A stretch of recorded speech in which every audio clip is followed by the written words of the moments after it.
రాబోయే నవరాత్రికి అందరికీ శుభాకాంక్షలు. ఈ సమయం ముఖ్యంగా ఆడవారికి ఎంతో ముఖ్యమైనది. నాకు ప్రతిరోజు పూజ చేసుకునే వీలు ఉన్నా లేకపోయినా నేను మాత్రం 3 విషయాలు పాటిస్తాను. ఒకటి, సెల్ఫ్ రెస్పెక్ట్, అంటే మనని మనం గుర్తించుకోవడం. మీరు ఒక 10 నిమిషాలు కేటాయించండి. అంటే వర్క్ కి వెళ్తున్నప్పుడు, వంట చేస్తున్నప్పుడు, ఈ సంవత్సరం పొడుగుతా మీరు ఏం చేశారు అంటే ఒకళ్ళకి సహాయపడటము, ఒకళ్ళని కేర్ తీసుకోవడము, లేదా వాలంటీర్ చేయటము, సమాజం కోసం ఏదో ఒకటి చేయటము. సో ఇలాంటివి ఏవో చేసుంటారు. సో వాటిని గుర్తించండి, మిమ్మల్ని మీరు అప్రిషియేట్ చేసుకోండి.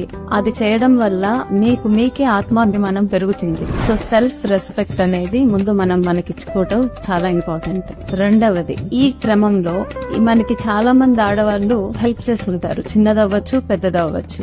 అంటే ఇంట్లో పనికి హెల్ప్ చేసి ఉండొచ్చు, మన బంధువులు హెల్ప్ చేసి ఉండొచ్చు, వర్క్ లో కోవర్కర్స్ కి మీరు చేసి ఉండొచ్చు, వాళ్ళు మీకు చేసి ఉండొచ్చు. సో వాళ్ళందరినీ గుర్తించి ఒక థ్యాంక్ యూ చెప్పండి, కృతజ్ఞతతో ఉండండి. మూడవది, ఈ నవరాత్రుల్లో మనకి ప్రతిరోజు ఒక దేవి స్వరూపం, ఆ దేవి స్వరూపంలో ఉన్న స్వభావాన్ని, అంటే గాయత్రీ దేవి ఉందనుకోండి, ఆమె జ్ఞానానికి ముఖ్యం. సో తెలివి, జ్ఞానం ఇలాంటివి. సో ఆ రోజు మీరు ఆ క్యారెక్టర్ ని మీలో ప్రతిబింబించుకునేలా చేసుకొని మీరే ఒక పార్వతి లాగా, ఒక లక్ష్మి లాగా, ఒక సరస్వతి లాగా పవిత్రంగా చూసుకోండి. ఆ 9 రోజులు ఇలా మిమ్మల్ని మీరు ట్రీట్ చేసుకుంటే అయిపోయాక మీలో ఒక కొత్తదనం, ఒక ఫ్రెష్నెస్ తప్పకుండా కనిపిస్తుంది.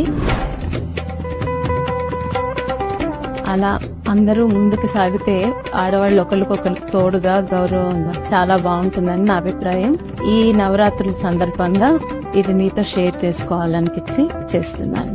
అలాగే శ్రీ గౌరవనీయులు శ్రీ నారా భువనేశ్వరి గారు ఇచ్చిన పిలుపు మేరకు మన పండగలు మన చేనేతలు, దీనికి కట్టుబడి మన చేనేత కార్మికులకి, చేనేత పరిశ్రమకి అండగా నిలవాలని నా వంతుగా నేను ప్రతి పండగకి చేనేత వస్త్రాలు కొనుగోలు చేద్దాము, పెట్టుబడుల్లో కూడా ఇవి ఎక్కువ ఉపయోగించాలని నిర్ణయించుకున్నాను. నవరాత్రికి మన తెలుగు ఆంధ్ర రాష్ట్రాల నుంచి అమ్మవారికి 9 చీరలు పెడదామని డిసైడ్ చేసుకున్నాము. సో ఉప్పాడ, కలంకారీ, నారాయణపేట్, గద్వాల్, మంగళగిరి, మన ధర్మవరం, చీరాల, పోచంపల్లి, ఇంకా వెంకటగిరి. మీరు కూడా మీ వంతు తోడ్పాటుని అందిస్తారని మనసారా కోరుకుంటున్నాను.